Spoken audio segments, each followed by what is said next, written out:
panahon nga ang putling ebanghelyo gihagit sa mga hiwi nga pagtulunan. Kinahanglan mo barug ang mga tinunan ni Kristo sa pagpakigbisog sa paglaban sa pagtuo, nga makausa ug alang sa tanang panahong gihatag sa Dios ngadto sa iyang katawhan.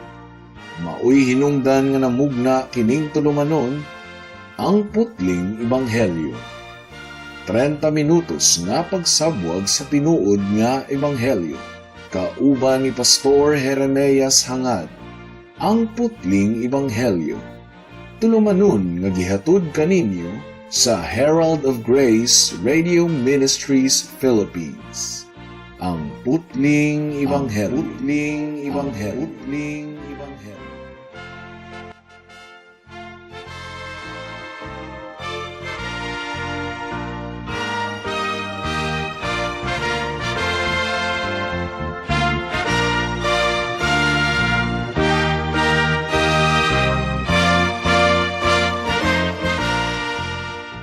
Mayong hapon Mabinay, mayong hapon Negros Oriental, Negros Occidental, Guimaras, Dumaguete City ug kutob sa tanang gidala sa Ginoo sa pagpaminaw niining atong programa nga giuluhan og ang putling ebanghelyo. Kini ang inyong igsuon og higala sa kahanginan si Pastor Jeremias Laure hangad sa Herald of Grace Radio Ministries Philippines, dinuyugan sa iglesia nga nag-sponsor niining atong programa, ang Salitran Covenant Bible Church sa Barangay Salitran, Dakbayan sa Dasmariñas, Probinsya sa Cavite. Ang atong teksto ning takna sa kahaponon makita sa Lucas Kapitulo 8, versikulo 12. Ang giingon diri, ang mga binhi nga nahulog sa agianan mao kadtong mga tawo nga nakadungog sa pulong sa Dios. Apan mitungha dayon ang yawa ug misakmit niini gikan sa ilang kasing-kasing aron dili sila motuo ug maluwas. Lucas 8:12. Nindot hunahunahon nga daghang mga interesadong maminaw sa pulong sa Ginoo dinhi sa kahanginan. Nasayran nako kini pinaagi sa mga texts nga atong nadawat gikan sa atong mga tigpaminaw. Ug bisan pa og daghang binhi sa pulong sa Ginoo nga nangahulog sa kabatuan, sa bantok nga dalan ug sa sampinitan, maka-encourage gihapong hunahunaon nga ang pulong sa Dios na broadcast dinhi sa kahanginan ug mas daghan ang makapaminaw sa mga kabalayan kaysa small group Bible studies nga limitado ug pipila lamang ang makatambong niini. Apan mga kahigalaan, dili kalikayan nga makapangutana kaming mga nagwali diri sa kahanginan mahitungod sa actual nga bunga niining atong pagwali. Unsa kay bunga niini no? Kining langit nun nga binhi sa pulong sa Dios, makaproduce ka ni og harvest o mahulog ni sa bantok o patay nga yuta. Ang namalando nga Kristohanon sa pag-atubang niya niini nga pangutana, nagatan-aw usab sa kondisyon sa mga naminaw ug dili mabulag sa iyang hunahuna nga daghan usab ang dili gayod andam sa pagpaminaw sa mensahe sa ebanghelyo. Sila ang giingon sa sumbingay sa atong Ginoo nga bantok ang ilang kasing-kasing. Kining matang sa mga tigpaminaw, susama sa bantok nga yuta sa kadalanan nga kanunay gitunob-tunuban sa mga tawo. Nakapaminaw sila sa pagwali sa ebanghelyo and so far, naglaom kami alang kanila. Apan wala sila'y idea sa pagtugot niini nga makadulot sa kinailulumang bahin sa ilang kalag. Ang yuta sa ilang kasing-kasing daghan nagsulod. Ang ubang mga tiil motunod dayon sa yuta sa ilang kasing-kasing ug mapapas dayon ang mga tunob sa nagpugas sa pulong sa Dios. Ug tungod kay bantok man ang yuta, dili makaturok ang pulong sa ebanghelyo niini.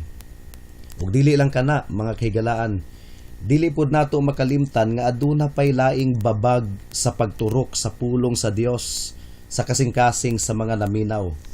Unsa man kining babaga, si Satanas ang number 1 nga kaaway sa Dios ug sa tawo, nagapanglihok usab aron dugmukon ang binhi sa pulong sa Dios, aron dili kini makaturok sa kasing-kasing sa mga tigpaminaw. Mao kini ang topic sa atong pagtuon ning takna sa kahaponon, ang pagpanglihok ni Satanas samtang ginawali ang mensahe sa ebanghelyo. Dili nato siya makita, syempre, Pero kinahanglang hinumduman nato nga nagpanglihok usab siya bisan niining taknaa karong hapuna. Atong tun-an karon ang iyang mga pagpanglihok aron dili kita magpabiling ignorante sa iyang mga pamaagi. Ang atong balaang Dios nagatudlo kanato pinaagi niining atong teksto sa tulo ka butang mahitungod sa pagpanglihok ni Satanas. Una, ang punctuality ni Satanas o ang pagkasayo o pagkaabtik mulihok ni Satanas. Mao kini ang giingon sa atong teksto nga ug diha dayon moabot si Satanas ug kawaton ang pulong sa Dios sa ilang kasing-kasing. Ikaduha, ang gahom ni Satanas nga gipakita sa atong teksto sa iyang abilidad sa pag-ilog o pagsakmit sa pulong sa Ginoo sa kasing-kasing sa mga naminaw. Ug ikatulo, ang tumong ni Satanas. Ug klaro kaayo sa atong teksto nga ang tumong ni Satanas mao ang pagpugong nga dili sila mutuo ug musalig sa Dios aron dili sila maluwas. So niining taknaa, samtang ginabatbat ang pulong sa Dios diri sa kahanginan, kinahanglan nga atong hinumduman nga nagpanglihok si Satanas karon aron pugngan nga makaturok ang pulong sa Dios sa kasing-kasing sa mga naminaw karon. Mao nga pagbantay higala, ayaw itugot nga magmalampuson si Satanas sa imong kasing-kasing. So mudangat na kita sa unang punto. Una, tan-awon nato ang punctuality o pagkasayo ni Satanas o pagkaabtik nga mulihok ni Satanas. Sa wala na ilangan-langan, pagkahulog mismo sa liso sa pulong sa Ginoo sa bantok nga yuta, mitugpa dayon ang mga langgam o gipangtuka ang mga liso. Wala ninyo mabantay ang giingon sa atong teksto, diha dayon mitungha ang yawa ug misakmit sa pulong sa Dios gikan sa ilang kasing-kasing aron dili sila mutuo ug maluwas. Lucas 8:12. Si Marcos sa iyang pag-record niining sumbingaya miingon nga si Satanas abtik nga mitungha dayon. Kung aduna may langanan, dili na si Satanas. Si Satanas mura og mga vultures o langgam nga buwitre nga naa sa disyerto. Kung doon na gani camel nga mamatay sa disyerto, matingala ka. Mutungha dayon ang mga langgam nga buwitre aron kanon ang mga patay nga lawas sa camel. So makapangutana ka, asa man ni sila gikan? Kaabtik bang mitungha nga wala pa man ni sila ganina? Bisan pa sa layong pananaw. Siguro abtik jud kaayong makatimaho ning mga vultures kung dunay mamatay nga camel. Mga kahigalaan, ingon niini si Satanas. Dili siya maglangan-langan, sakmiton dayon niya ang pulong sa Dios nga napugas sa bantok nga kasing-kasing, sa gahi nga kasing-kasing. Nasayod si Satanas nga kung mataod-taoran pa, makahigayon ang tao sa pagpamalandong sa pulong sa Ginoo, ug ang pagpamalandong magdangat ngadto sa paghinulsol ug pagtuo kang Hesus. Mao nga magdali-dali gayud si Satanas og tungha ug sakmit sa pulong sa Dios nga napugas sa kasing-kasing sa tao aron dili na makapamalandong ang tao mahitungod sa mensahe sa ebanghelyo nga iyang napaminawan. Kung ang ebanghelyo mura og nakatandog sa mga naminaw ug jutay na lang kulang, mura og mudulot na kini sa ilang kasing-kasing, magdali-dali dayon si Satanas og sakmit sa pulong sa Dios gikan sa ilang kasing-kasing. Kung malangan pa siya og gamay, basin og dili na niya mapugngan ang kaluwasan sa mga naminaw. O kung ingon ana lang pud unta kaabtik ang mga sulugoon sa Ginoo no, sa pagsabwag sa pulong sa Dios sa kasing-kasing sa mga katawhan. Sa walay pagduda, naapoy mga panahon nga moderitso si Satanas og pagpanglihok sa huna-huna sa mga tawo. Di ba? Personal man niyang gihunghong kang Judas nga iyang budhian og ibaligya si Jesus.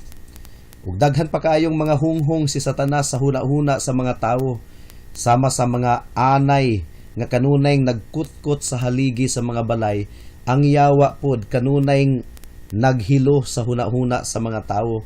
Tungod kay si Satanas, malisyoso man kaayo, dili siya makaantos kung adunay limpyo ug balaan nga huna-huna nga makapanalangin sa kasing-kasing sa mga katawhan. Mga pagbugal-bugal, mga hugaw ug laway nga imahinasyon, lawom nga pagduda ug pagkadili matinuuhon, o mga kakawangan nga mga butang, mao kini ang mga paboritong bomba ni Satanas aron masakmit ang pulong sa Dios gikan sa kasing-kasing sa mga tao. Ang iyang tumong mga kahigalaan, maulang gayod ang pagdistract sa hunahuna sa mga tao gikan sa mensahe sa ebanghelyo aron mapugngan ang pagtandog niini sa konsensya ug kasing-kasing sa mga katawhan. Ug tungod kay si Satanas dili man present sa tanang dapit, nagpanglihok siya sa iyang daotang mga laraw pinaagi sa iyang mga sulugoon. Ang pasabot niini, kung naa sa Pilipinas si Satanas, wala siya sa Amerika. So nagsugo siya sa iyang mga demonyo aron molihok sama sa mga langgam nga mutuka sa liso sa pulong sa Dios. Ug kining mga demonyo ni Satanas nagpanglihok usab pinaagi sa mga daotang tawo nga ilang gigamit ingon nga ilang mga instrumento. Ug mga kahigalaan, bright pud kaayo ni si Satanas oy. Ug ang iyang mga demonyo naniguwang na kaayo.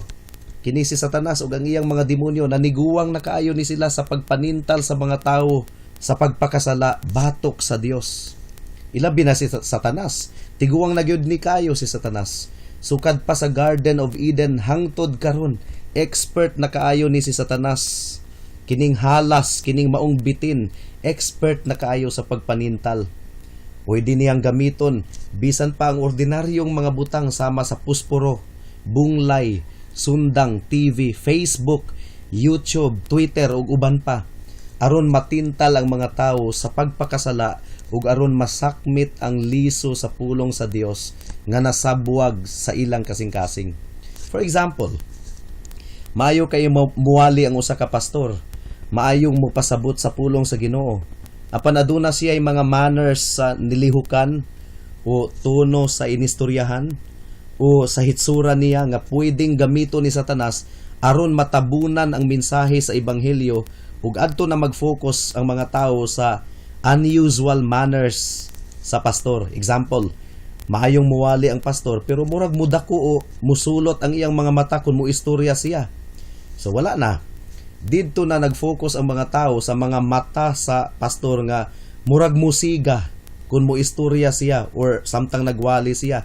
Na-divert na ni Satanas ug sa iyang mga demonyo ang atensyon sa mga tao, nasakmit na ang pulong sa Dios gikan sa ilang kasing-kasing. Or kung climax na unta sa mensahe nga kanang tulisukon na gayod unta sa pulong sa Dios ang konsensya sa mga tao, naay puya nga bata nga mukalit lang og tiyabaw, o naay iro nga mukalit lang og paghot, o cellphone nga mukalit lang og ring, o piniritong bulad sa silingang balay sa simbahan nga mukalit lang og pangalisbo, o di ba kalit lang nimong mahinumduman ang payong nimo nga nahabilin sa opisina. Kining mga butanga mga kahigalaan pwedeng gamito ni Satanas ingon nga mga buwitre nga langgam aron sakmiton ang pulong sa Dios gikan sa kasing-kasing sa mga tao. So pagbantay kamo mga kahigalaan, bright kaayo ni si Satanas. Kahibalo siya nga kung dili magpabilin ang pulong sa Dios sa inyong kasing-kasing, dili gayud kini mamunga sa inyong kalag. Mao nga maningkamot siya nga sakmiton dayon ang pulong sa Dios gikan sa atong kasing-kasing samtang wala pa kini makaturok. Nagwali ako ni adtong miaging adlaw sa patay. Kining nang hapit na unta, kaning climax na sa wali, hingkalit lang og tiyabaw ang bata. So na-distract na ang mga tao, pagpanglihok na ni Satanas aron dili makaturok ang pulong sa Ginoo sa kasing-kasing sa mga tao. Nay mausahay, pasagdahan lang niya ang bugnaw nga pastor o tigpakaaron ingnon nga mga pastor nga magwali. Kay dili man threat kini kaniya. Pero sa mga pastor nga mainiton kaayo sa pagwali sa pulong sa Ginoo ug sinsero ug tinud-anay nga magwali sa pulong sa Ginoo, mutungha dayon si Satanas. Ug nasayod ako nga bisan karong taknaa nagpanglihok si Satanas. So pagbantay higala. Ikaduhang punto, atong tan-awon ang gahom ni Satanas. Ang giingon sa atong teksto, apan mitungha dayon ang yawa ug misakmit sa pulong sa Dios gikan sa ilang kasing-kasing aron dili sila mutuo ug maluwas. Wala giingon sa atong teksto nga si Satanas misulay ug sakmit sa pulong sa Ginoo or namasin ug sakmit sa pulong sa Ginoo, kundi misakmit gayod. Nakita niya ang binhi, mitungha siya ug misakmit siya. Klaro kaayong nahasulat kini sa atong teksto. Sayon ra kaayo kining buhaton sa yawa, sama sa mga langgam nga sayon ra kayong mutuka sa mga liso nga nangahulog sa agianan. Ukas ang tandog lang ni Satanas sa hunahuna sa mga tawo ug makawang nadayon ang pagwali sa pastor. Gawas na lang kung mulihok ang gahom sa Dios. Posible nga dunay mahabiling jutay nga sa utok sa mga tawo, pero ang pinakakarne sa mensahe nasakmit na ni Satanas. Mao'y hinungdan nga dili lang utok ang targeton sa mga pastor sa ilang pagwali, kundili ang kasing-kasing usab. Unsaon man ang wali nga naghatag lang og impormasyon sa utok sa mga naminaw, apan ang ilang kasing-kasing gigunitan gihapon ni Satanas. So sakmito ni Satanas ang pulong sa Dios gikan sa kasing-kasing sa tawo aron dili kini makaturok ug makapamunga. Kung mulihok si Satanas, mulihok siya nga seryoso ug maniguro siya nga dili siya mapakyas. Sama sa giingon ko na mga kahigalaan, bright pud kaayo kini si Satanas. Although dili siya makatupong sa ka-bright sa Ginoo, pero bright ni siya Hinumdumi nga anghel ni siya sa una. Bisan pag sagulon ang tanang utok sa mga pastor sa tibuok kalibutan, dili gihapon makatupong sa utok ni Satanas. Gawas na lang kung mulihok ang balaang espiritu aron mabuyong ang iyang utok ug maglibog siya kung unsay iyang buhaton. Master pud ni si Satanas sa iyang trabaho. Expert na pud ni siya kaayo sa pagsabot sa kasing-kasing sa mga tawo.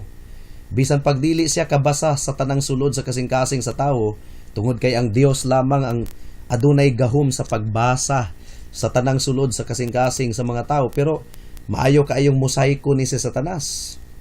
Ngano man, pila na biya kalibo ka tuig nga iyang gitun-an ang mga lihok sa katawhan. Kahibalo si Satanas sa tanantang mga kahuyangon. Hibalo siya kung asa ta niya atakihon. Kung experience lang ang hisgutan, mga kahigalaan, wala ra ka kumingking ang atong experience, itandi kang Satanas. Usbon ko, tiguwang na kaayo ning halasa kining maong bitin. Siya ang karaang bitin nga nagtintal ni Adan ug ni Eva sa tanaman sa Eden. Ug dugang pa, sayon ra kayong mulihok si Satanas. Gumikan sa kondisyon sa kalag sa mga katawhan. Di ba? Dali ra kayong makabantay ang mga langgam sa mga binhi nga nasabwag sa agianan kaysa mga binhi nga gipugas og tarong sa binungkal og dinaro nga kaumahan. Kung ang yuta maayong matang ug napugas og tarong ang binhi niini, maglisod ang langgam sa pagpangita ug sa pagtuka sa maong binhi. Sa susamang paagi, kung ang kasing-kasing sa tawo tabunok, nabungkal, nadaro og tarong ug naugmad og tarong, maglisod si Satanas sa pagsakmit sa binhi sa pulong sa Dios nga natisok niini.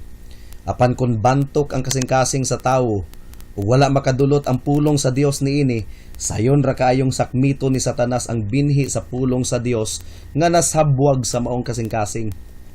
Nang hinaot ako nga bag-uhon sa Dios ang atong kasing-kasing, pahumukon niya kini aron moturok ang pulong sa Dios, mamunga og paghinulsol og pagtuo kang Hesus alang sa atong kaluwasan. Iampo nato ang atong kasing-kasing, mga kahigalaan. Ang atong kaaway nga si Satanas dili basta-basta, kugihan siya. Mao nga dili kita magtinapulan. O Ginoo, pildiha ang pagpanglihok ni Satanas, pahumuka ang kasing-kasing sa mga katawhan karon ug luwasa ang mga naminaw sa imong pulong karon. Atong tapuson karon ang atong pagpamalandong pinaagi niining ikatulong punto, ang tumong ni Satanas.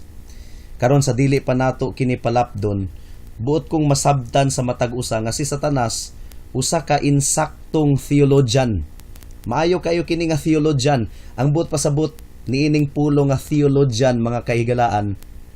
Sila ang mga nagtuon sa Biblia ug nakasabot sa insaktong doktrina sa Biblia.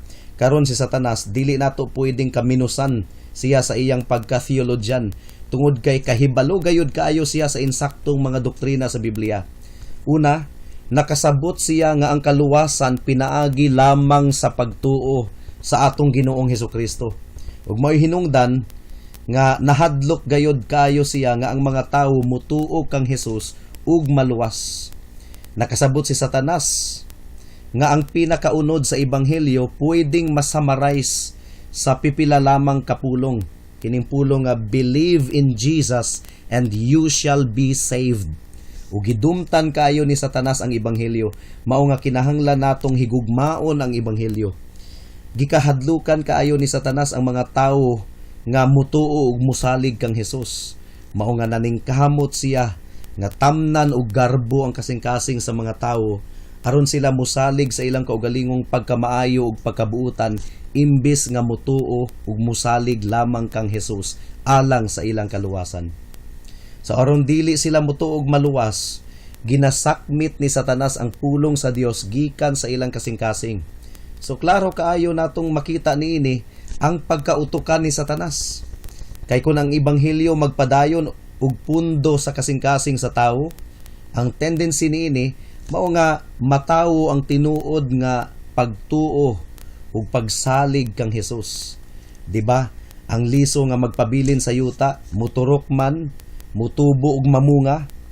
Ang ebanghelyo usab muturok, mutubo ug mamunga kung magpabilin kini sa kasing-kasing sa tawo. Mao'y hinungdan mga kahigalaan nganong magdali-dali gayud si Satanas sa pagsakmit sa pulong sa Dios gikan sa kasing-kasing sa tawo. Ang pulong sa Dios mao ang espada sa balaang espiritu.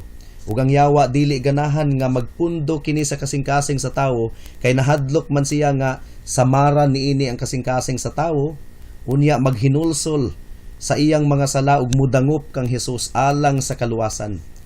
Gikahadlukan gayud kaayo kini ni Satanas kung ang kamatuoran makaimpluwensya sa konsensya sa mga tawo. Mao nga pugngan gayud ni Satanas ang pagwali o di ba kaha ang pag-focus sa pagpaminaw sa pagwali sa ebanghelyo. Pugngan usab ni Satanas ang personal nga pagpamalandong sa pulong sa Dios. Maayo nga theologian ni si Satanas oy, nakasabot siya kaayo sa giingon sa Romans chapter 10 verse 17 nga ang pagtuo naggikan sa pagpaminaw ug ang pagpaminaw pinaagi sa pulong sa Dios. Faith comes by hearing and hearing by the word of God. Nakasabot si Satanas niini. So in order to prevent faith, Satan prevents the word of God from penetrating in the hearts of people. So unsa may konklusyon nato niini mga kahigalaan? Magpapildi bata ni Satanas? Oh no. Mao'y hinungdan nganong naningkamot gayud kita sa pagwali sa ebanghelyo diri sa kahanginan. Hinaot nga maningkamot usab kamo sa pagpaminaw aron dili magmadaugon si Satanas. Klaro kaayo nga nagdumot si Satanas sa pulong sa Dios. Mao nga higugmaon nato kini ug isabwag nato kini sa tanang dapit. Kamong mga tigpaminaw karon, posible nga kanunay na kamong nakadungog sa pagwali sa ebanghelyo. Wala ba makawang ang inyong pagpaminaw? Kung nahimong kawang ang inyong pagpaminaw, hinumdumi nga si Satanas ang naa sa likod ni ining nganong nahimo kining kawang. Hadlo kayong hunahunaon no. Pila na kahigayon nga gitugutan nato nga magmalampuson si Satanas sa atong kinabuhi. Hinumdumi mga kahigalaan, dili gayud gusto si Satanas nga makaturok ang pulong sa Dios sa imong kasing-kasing. Unsa man, itugot nimo nga magmalampuson siya sa iyang tumong. Dili gusto si Satanas nga mututok ka kang Hesus.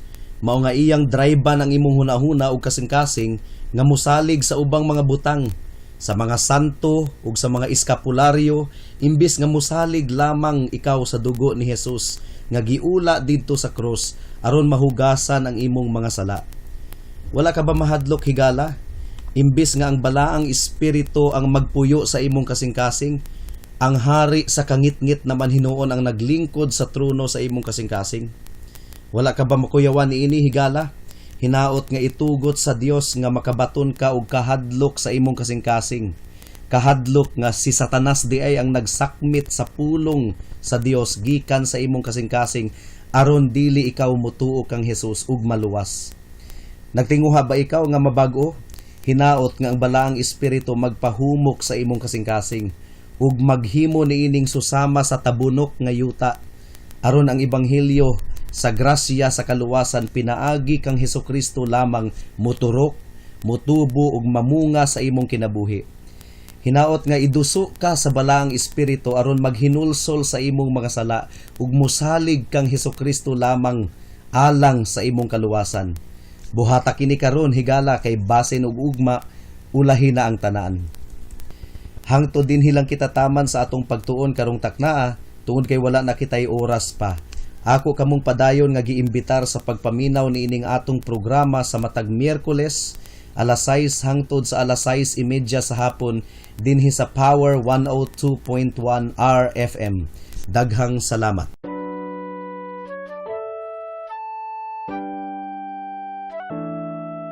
Noon ay bulag ako sa daan ng kaligtasan. Tulad ng marami, nakatuon ako sa sarili. Mabait naman at matulungin at walang kapwang inabuso. Kung kaya't ang tiwala ko, malamang ligtas ako.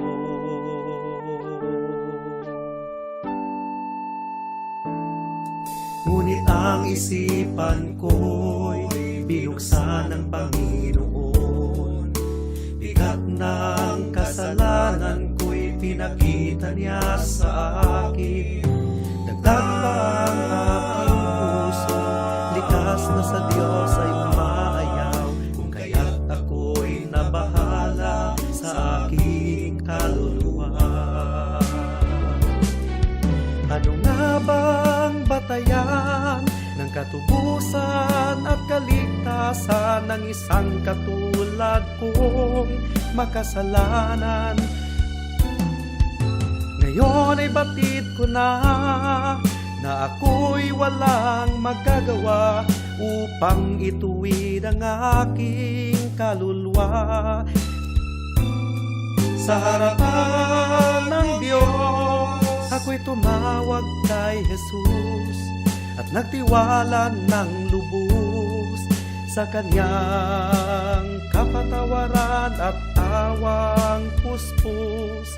Siya lang ang manunubos pagkat siya'y namatay sa krus. Dahil sa aking kasalanan, ang sumpa sa Kanya'y binuhos.